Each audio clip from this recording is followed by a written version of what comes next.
तख्त का कमरा चमक रहा था। रंगीन शीशे से सूरज की किरणें आ रही थीं और फर्श पर लाल और हरे रंग की रोशनी बिखरी हुई थी।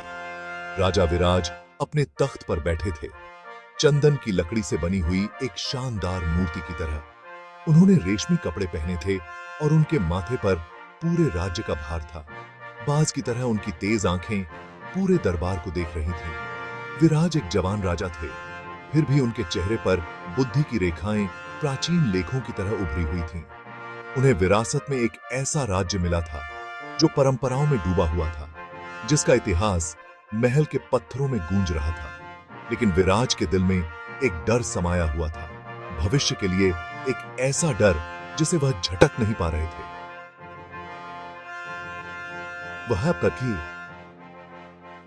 वह अपने शासनकाल को सुरक्षित रखने के लिए इतिहास के पन्नों में अपना नाम अमर करने के लिए तरस रहे थे। महल, गलियारों और आंगनों की एक भूल भुलैया गतिविधियों से गूंज रहा था। नौकर इधर उधर भाग रहे थे, उनकी फुसफुसाहट मेहराबों के बीच हवा की तरह बह रही थी। विराज बेचैन छत पर चहलकदमी कर रहे थे। नीचे शहर फैला हुआ था, जीवंत जीवन की एक रंगीन चादर की तरह। फिर भी राजा अजीब तरह से अलग थलग महसूस कर रहे थे, अपने ही सोने के पिंजरे में कैदी की तरह। उन्होंने लेखक को बुलाया था, यह रहस्यमय व्यक्ति जिसे केवल किंग राइट के नाम से जाना जाता था। यह नाम ही विराज की रीढ़ की हड्डी में कंपी पैदा कर देता था। यह कौन आदमी था जिसने राजा का खिताब अपने नाम करने की हिम्मत की, भले ही वह नाम मात्र का ही क्यों ना हो। इस हौसले ने विराज को चौंका दिया। दिन हफ्तों में बदल गए, इंतजार कष्टदायक होता गया। विराज अधीर हो उठे। एक लेखक की उनकी चाहत एक जुनून में बदल गई। एक चांदनी रात, जब महल के बगीचों में परछाइयां नाच रही थीं, राजा के कक्ष में एक व्यक्ति प्रकट हुआ। वह अंधेरे में डूबा हुआ था, उसका चेहरा एक गहरे हुड से ढका हुआ था। अपने हाथों में उसने एक पुराना स्क्रॉल पकड़ा हुआ था, जिसके किनारे समय के साथ चिकने हो गए थे। यह किंग राइट था। लेखक के अचानक आने से विराज हक्के बक्के रह गए और उन्होंने उसे अंदर आने का इशारा किया। राजा ने उस रहस्यमय व्यक्ति को ध्यान से देखा, छुपाने वाले हुड के नीचे से उसके चेहरे को पहचानने की कोशिश कर रहे थे। लेकिन किंग राइट चुप रहा। उसकी उपस्थिति पेचीदा और अजीब दोनों थी। तुम किंग राइट हो? विराज ने कहा। उनकी आवाज खामोश कक्ष में गूंज रही थी। मैं आपकी कहानी लिखने आया हूं महाराज। किंग राइट की आवाज गहरी और गूंजने वाली थी। विराज ने खुद को लेखक की आवाज से मंत्रमुग्ध पाया। उसका स्वर सुखदायक और अजीब तरह से सम्मोहक दोनों था। उन्होंने किंग राइट को पास आने का इशारा किया। जिज्ञासा उनकी शुरुआती आशंका पर हावी हो गई। मेरी कहानी? विराज ने दिलचस्पी से पूछा। लेकिन क्यों? मेरे शासनकाल में ऐसा क्या है जो आपके ध्यान के लायक है? किंग राइट एक पल के लिए चुप रहा, मानो अपने शब्दों पर विचार कर रहा हो। हर शासनकाल एक कहानी है महाराज, किंग राइट ने अंततः उत्तर दिया, और हर कहानी बताई जाने लायक होती है। उसने अपने हाथों में पकड़े हुए स्क्रॉल को खोला, जिससे एक सतह दिखाई दी जो जटिल सुलेख से ढकी हुई थी। विराज मोहित होकर करीब झुक गए। किंग राइट विराज के दरबार का एक हिस्सा बन गया।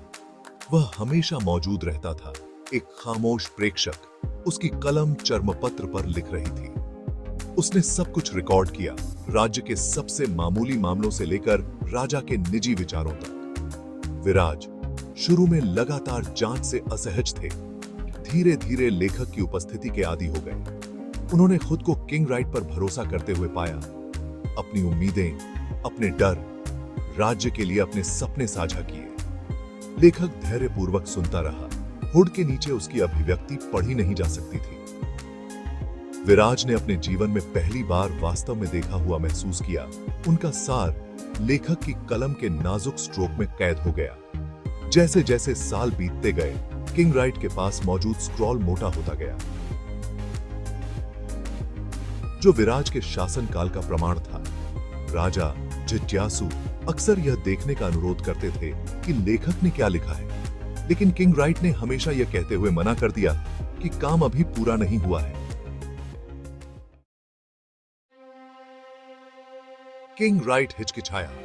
उसका हुड वाला सिर झुका हुआ था। उसने कभी भी राजा के आदेश की अवज्ञा नहीं की थी, फिर भी एक अजीब सी झिझक ने उसे पीछे खींच लिया। विराज ने अपने लेखक की बेचैनी को भांपते हुए जोर देकर कहा, मुझे दिखाओ, उसने दोहराया। उसकी आवाज में ताकत आ गई।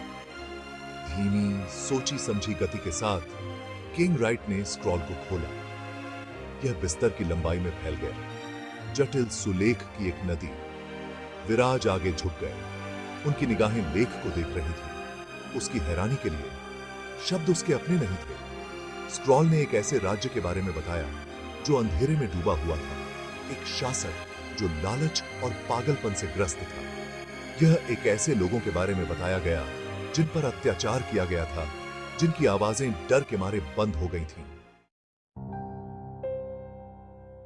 विराज, उनका दिल एक ऐसी सच्चाई से भारी था जिसे उन्होंने लंबे समय तक दबाए रखा था। कांपते हाथ से आगे बढ़े। उसने स्क्रॉल को छुआ। उसकी उंगलियों के नीचे स्याही ठंडी थी। अब वह समझ गया था। किंग राइट उसके शासनकाल का वर्णन करने नहीं, बल्कि अपने पिता के अत्याचार का गवाह बनने आया था। लेखक ने अपना काम पूरा कर लिया और एक मौन विदाई में अपना सिर झुका लिया। वह रात में गायब हो गया। विराज को उसकी विरासत के भार के साथ अकेला छोड़कर चला गया। राजा ने स्क्रॉल के लानत मलामत वाले शब्दों पर अपनी निगाहें टिकाए रखीं और एक मौन प्रतिज्ञा की। वह अपने शेष दिन अपने पिता के पापों की भरपाई में बिताएगा, एक अलग तरह की कहानी के योग्य राज्य बनाने का प्रयास करेगा।